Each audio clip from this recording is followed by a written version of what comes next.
Bienvenue à toutes et à tous pour cette exploration. Aujourd'hui, on se penche sur l'alcool et son impact sur notre santé. On va s'appuyer sur des recherches assez récentes et des discussions d'experts.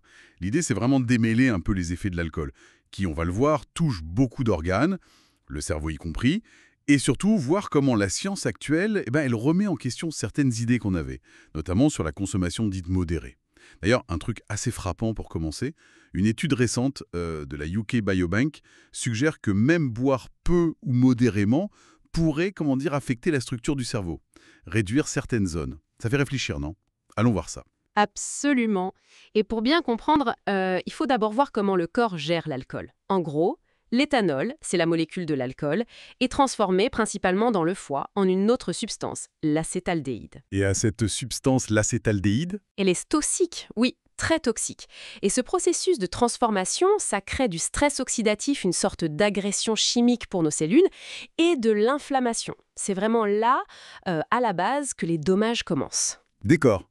Et j'ai lu aussi quelque chose d'assez fascinant sur un lien, un axe intestin-foie-cerveau. On ne pense pas forcément à l'intestin pour l'alcool. C'est pourtant clé. L'alcool perturbe l'équilibre des bonnes et mauvaises bactéries dans notre intestin, on appelle ça la dysbiose, et en plus, il augmente la perméabilité de la paroi intestinale. Perméable, c'est-à-dire qu'elle laisse passer des choses? Exactement. Imaginez une sorte de filtre qui devient moins efficace. Des substances qui devraient rester dans l'intestin, comme des fragments de bactéries ou des toxines, peuvent passer dans la circulation sanguine. Ah oui, d'accord. Et ça, j'imagine, ça a des conséquences. Oui, ça déclenche une inflammation, mais cette fois-ci générale, systémique. Et cette inflammation va ensuite affecter d'autres organes, notamment le foie, qui est déjà en première ligne, mais aussi le cerveau. C'est un peu une réaction en chaîne, quoi.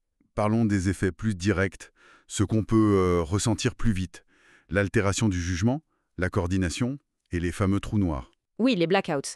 À court terme, l'alcool agit directement sur le cerveau. Ça peut aller de la simple difficulté à prendre des décisions à une perte de mémoire temporaire pour les événements qui se sont produits pendant la consommation. En fait, l'alcool bloque la formation de nouveaux souvenirs. Et sur le long terme, alors?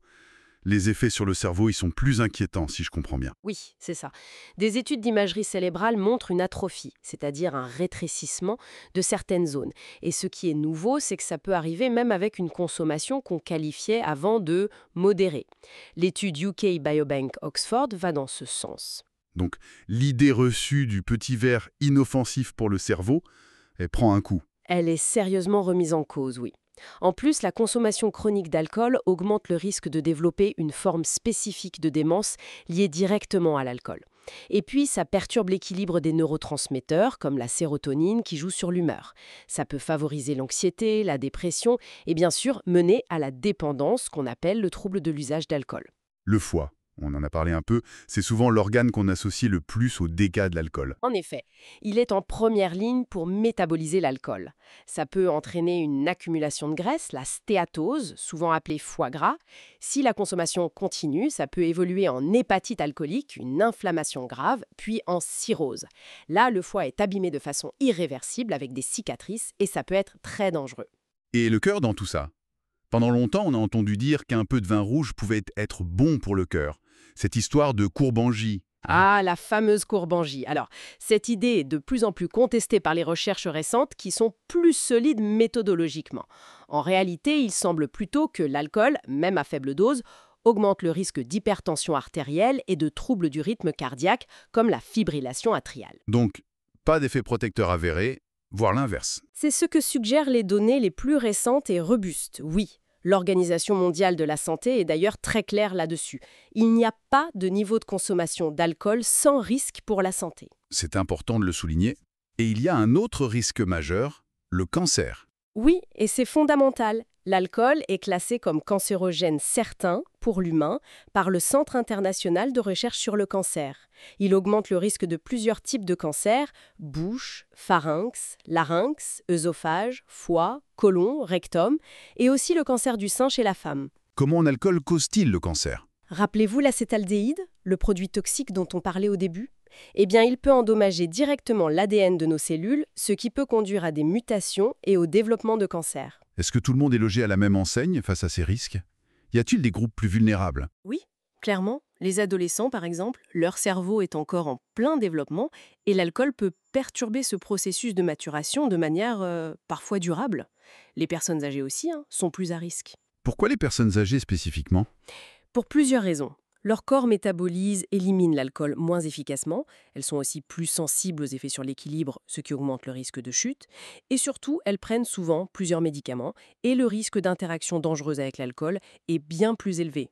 Bon, si on essaye de résumer un peu tout ça, les données scientifiques actuelles pointent quand même des risques assez importants liés à l'alcool, et ce, même pour des consommations qu'on pensait modérées.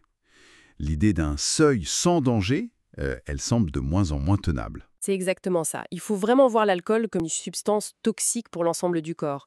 Comprendre ses effets complexes sur l'axe intestin-foie-cerveau, sur le cœur, son lien direct avec le cancer, ça permet de prendre des décisions plus éclairées, basées sur la science actuelle, concernant sa propre consommation. Oui, des décisions informées. Et peut-être une dernière pensée pour conclure. Face à cette science qui évolue et qui nous montre des risques peut-être sous-estimés auparavant, comment est-ce que ça pourrait, ou devrait, nous amener à revoir nos habitudes, nos perceptions culturelles autour de l'alcool? Une question à méditer. Merci beaucoup d'avoir exploré ce sujet complexe mais essentiel avec nous aujourd'hui.